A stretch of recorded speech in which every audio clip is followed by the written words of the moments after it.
દાદા હા પાડો. હા અને તમે ત્યાં સંમેલન કરો કે મારી સામે ધૂળ ઉડાડો એટલે કેસ પાછા ખેંચાય એમ માનો તમે? હવે સંમેલન એના માટેનો રસ્તો હોય. બાકી તમે સરકાર સામે ત્યાં ધૂળ ઉડાડશો એટલે પછી કેસ પાછા નહીં ખેંચાય. પછી સરકારમાં જે સરકારે કરવું એ કરે. હું ત્યાં ભાગી નહીં લઉં, રસોઈ નહીં લઉં, થતો એમ થવા દે. આમાં કોણ રસ લેતો? તમારે લેવાના હોય. બીજા મંત્રી તરીકે સાહેબ તમારી જવાબદારી હોય કે ભાઈ જો મારી જવાબદારી જરાય નહીં. સાંભળો, તમે મારી સામે ધૂળ ઉડાડો બધા અને પાછા જવાબદારી મંત્રી છે નહીં હોય. કેમ તમારી સામે મનુભાઈ છૂટા થયા હોય ને તો અમે તમને કીધું એટલા માટે આ ઘરે જઈને જામીન મળ્યા હતા. નહીંતર એમાં બધું થાય. તમારી સામે કોણ ધૂળ ઉડાડે છે મને કયો?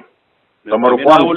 ઓલો ભાઈ શું નામ છે મોકલો ને શું કરો તમે? હવે જો મોકલો જે કરતો હું એને જાતો નહીં. ના ના, તમે બધા ધાર્ય જ કરો છો. તમારે ધ્યાન ઉપર નહીં.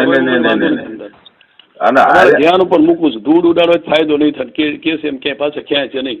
આ તો બીજા છોકરાઓ અંદર કોલેજના થોડાક છે ને એટલે હું અંદર રસ લઉં છું કે આને છોકરાઓ એનું કેરિયર ન બગડે ને એટલે આમાંથી આપણે રસ્તો કઢાવવો જોઈએ. તો ધૂળ ઉડાડશે તો હું એમાંય નહીં લઉં.